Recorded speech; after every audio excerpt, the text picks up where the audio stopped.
You mentioned lip reading and everything. Is that a part of the schooling of sign language, or is it primarily just the actual? Is that a part of the process of learning? It is part of the process sometimes. Again, matching our deaf consumer is what's important to us. And we have some deaf people who rely heavily on the English language on the lips. We have others that do not really at all. And part of American Sign Language, the grammatical features are on the face and with facial expressions. And that's why you probably have seen in the newspapers or on TV or on Facebook, they'll show pictures of interpreters going like this. And it looks, something really that looks silly, and you're like, why are they sticking their tongue out?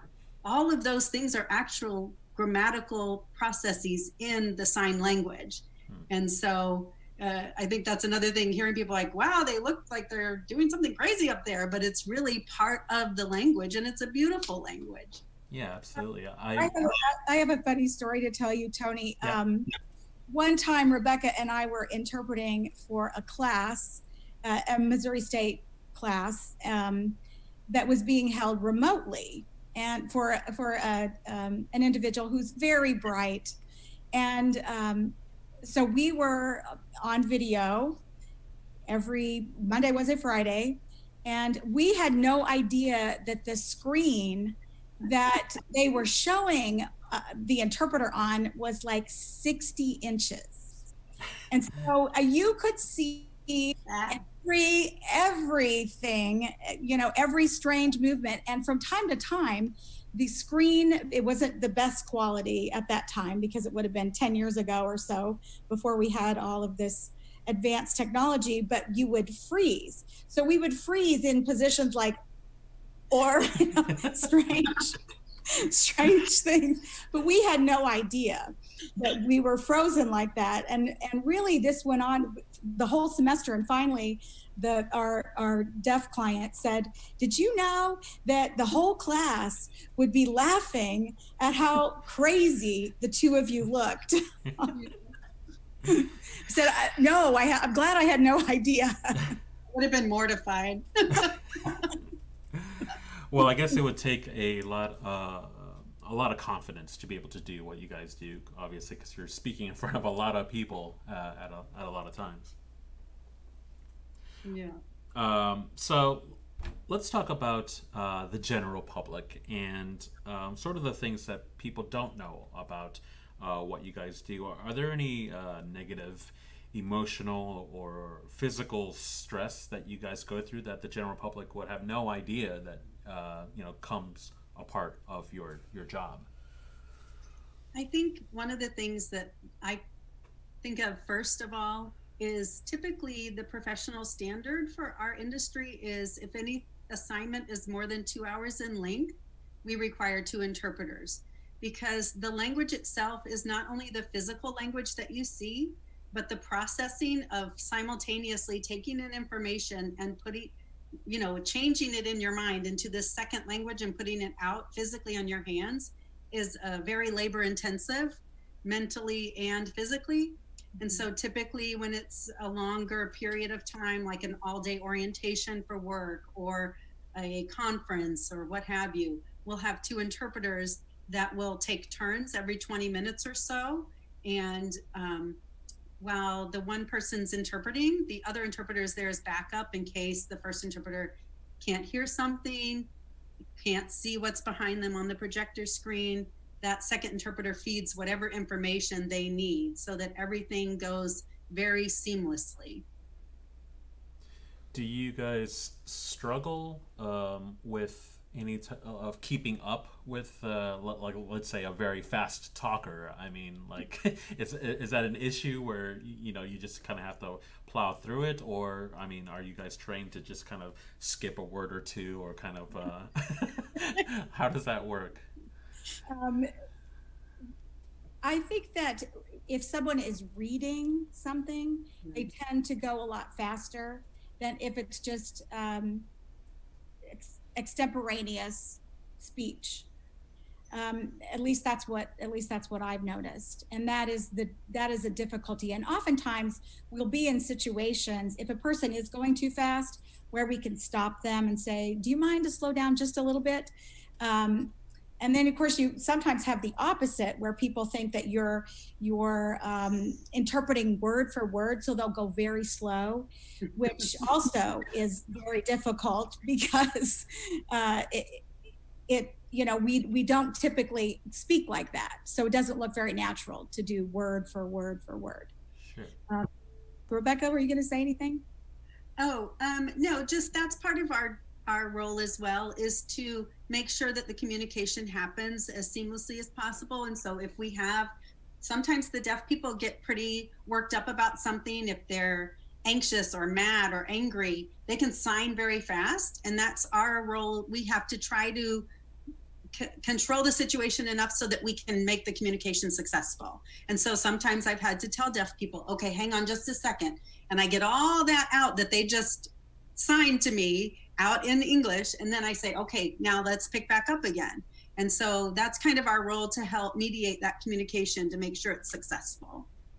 I think in situations where we are not, one-on-one kind of situations where we have one hearing person and one deaf person, where maybe we're signing for a graduation, or we're signing for an entertainment event, all kinds of things can happen and go wrong and happen like that all the time. And so a lot of times you do just have to make do. I remember being in one situation where I was interpreting at a university, and they had brought in a speaker who had some very specific issues. And I was standing beside the speaker, and the speaker turned to me and said, "You're very distracting. Would you mind moving back?" And so I moved back, but I moved back so far that I couldn't hear the speaker, because they're going, they're sending everything out front. And so that was very difficult to be able then to, okay, now I don't want to distract them, but I need to be able to communicate. I need to be able to send communication. So then how do I reposition myself so that I'm not distracting them, but I'm still communicating for the person that needs the sign language. So that was a little bit of a tricky situation. And we've had other situations where people have asked us, one theater from Branson called, and they wanted us to come and interpret their show, and they were going to put the interpreter in the seat in front of the deaf person. And so we said, well, how is that going to work? Because we're both facing the audience. Is the interpreter going to turn around in their chair? So, there's a lot of education that has to go on, I think, on for both sides. Mm-hmm. Sure. Definitely. What about physically? I mean, do you guys have to worry about, like, I don't know, carpal tunnel or anything like that? Or, I mean, just being stressed, I mean, after 2 hours, surely, of just moving and everything, that's got to be, it's got to take a little bit of a toll on your bodies. Definitely. I know several interpreters that will go and get massages at least once a month, because typically we hold a lot of that in our neck and shoulder area, and your arms also do get very tired. And it just depends. We do a lot of standing as well.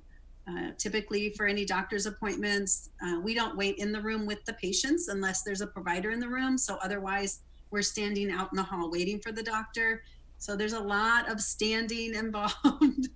But yeah, that's kind of the physical. Gotcha. We confuse a lot of people. We confuse a lot of people at times when we're standing in the hall waiting to go in. Doctors and nurses want us to be sitting in the room. Don't you sit in the room and talk to the person. We get, are you their friend? Are you their mother? Are you their sister? Wife, yeah. Who's paying you to be here? Those kinds of, we get a lot of those kinds of questions, and we have to be able to be, very good at navigating between the two cultures. Mm-hmm. Sure. Can you talk a little bit about, I suppose, the difference between doing a press conference and then going and interpreting for like a concert? Well, the press conference, it's very stressful, right? Because you have the whole world watching. And I think it's stressful for some people because they will probably get critiqued, or there will be comments. I've seen them even with the press conferences recently, where just folks are putting on the Facebook feed, what is that weird person making gang signs, and those types of comments. And so you have to be pretty thick-skinned for some of that, or, oh, they made a mistake. But yes, when you're doing something that high profile and that important to people, this is people's lives that we're talking about. We're trying to get out public information to help them be safe. It's very stressful. It's also documented forever. Right. So any mistake you've made, and you know how people, you're very self-critical anyway, and so it's easier when you know that that's going to be out there on the internet forever. And when you go to interpret for a concert or a branch and show, at least some of those, typically most of the time, we've spent hours ahead of time preparing for that. You know which songs they'll be singing. You can actually memorize them probably if you have enough time to listen to it over and over and over and come up with how you're going to interpret that particular piece. But with the press conference, it's off the cuff. We typically don't get any information or very little information ahead of time because those things are changing every minute. Sure. Concerts and theater are very fun for a lot of interpreters. And some interpreters don't want to do them, but it's an opportunity to really become theatrical yourself as an interpreter, because communication is so important, the expression of the emotion. And so you can be very, very creative when you're doing concerts. You've probably seen some, on Facebook that are out there of interpreters that are really getting into the song and, even dancing on stage. Yeah, absolutely. I've seen a video of these two girls interpreting for, I believe it was Queen's Bohemian Rhapsody. Yeah. And they're just rocking out, and then whenever Freddie Mercury is singing, they go back to it, and then they're rocking out again. It's very entertaining to watch. Of course, that wouldn't necessarily be something appropriate at the doctor's office, Right. That's going to be a little more, professional and more serious. But that's why you can have a lot more fun in those kind of situations. Let your hair down a little bit. Sure. So obviously we are speaking to each other through Zoom, and this is due to, obviously we're here in the middle of a pandemic. How has the coronavirus affected you both and your company? Well, typically interpreting services are provided on site with an on-site interpreter, and that has changed dramatically for our business. As you probably are very aware, many things, people are working from home, they're doing everything via Zoom, the schools are closed, so everyone's working remotely pretty much. And so that has shifted some of how we provide services. For some consumers that is effective, but for others it's not. We have folks that may have any type of visual impairment, makes the Zoom or the video remote interpreting more difficult. Or if you have processing disorders or delays, that makes it more difficult to not have an in-person interpreter. And so it has changed. It's been challenging, and we're definitely doing our best to get through this. We were able to switch a number of our college students that we've been interpreting for from in-class interpreting to interpreting on Zoom. And I know that even the instructors are struggling with that as well. And so we're not the only ones.